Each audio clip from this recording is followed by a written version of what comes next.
Great as always to see you. Let's start off with Meta here because I'm looking at the stock down about nearly 6.5% here, Aaron. What do you make of the report? What do you think explains the disappointment here, at least initially? Yeah, it could be a combination of the tax hit, as you explained, kind of a one-time in our view, as well as I would say the expenses up a little bit, both on operating expense guidance for the remainder of the year, as well as the CapEx slightly increased as well. So that might be concerning for investors that may want to see some rationalization on the expense base. And so we'll have to look on the call for more disclosures there. But top line was strong. I would say they beat on the revenues for the quarter, ad revenues. The guidance for the quarter for Q4 also relatively strong, although largely in line with street expectations. But I would say revenue's good, maybe some noise around some of the expense issues as well as the tax hit.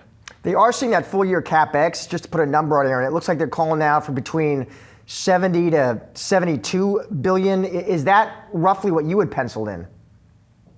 Yeah, it wasn't far off. I believe last quarter it was 66 to 72, so a slight increase at the kind of the mid to high end of that range versus previously. I think investors want to hear on the call, though, in terms of kind of what this CapEx is going to be used for. They talked about potentially cutting some of the expenses around AI in terms of headcount. I think investors are still want to see what the ROI is on some of this CapEx spend. It's a little bit less clear for Meta versus an Amazon or a Google who's really spending that CapEx on cloud, given the strong demand those companies are seeing.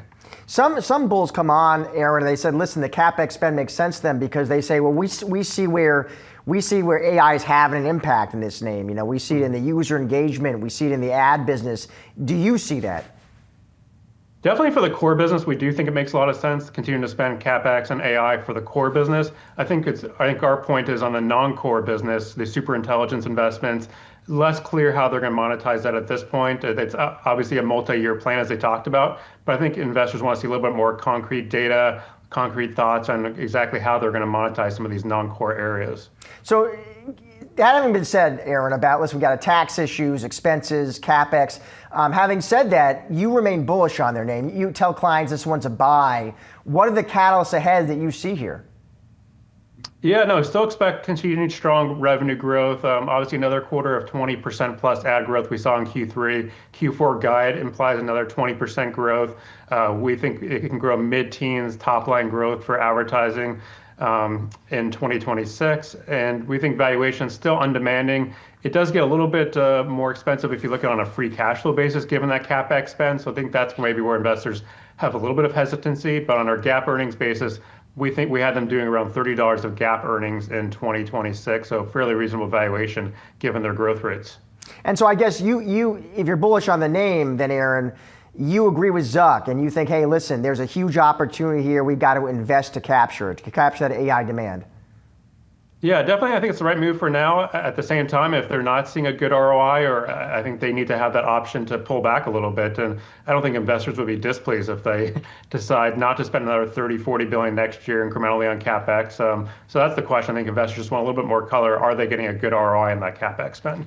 They are integrating that AI as well into the hardware, Aaron. So, you know, it's the glasses, right? Are you as enthusiastic about the hardware?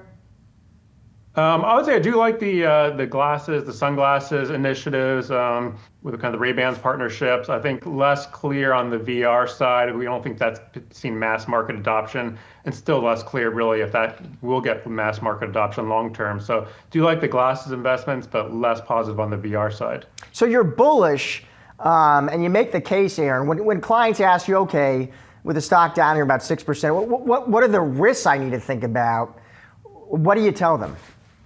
Yeah, no, we still are bullish. We still, at the end of the day, as long as advertising growth is still growing kind of 15% plus range as we go into 2026, which we think it will be able to grow mid-teens plus. They still have a lot of option value in terms of these investments they're making. But if you look at the earnings power, especially if they pulled back on these investments, pretty significant earnings power that would drop down to free cash flow as well as GAAP earnings.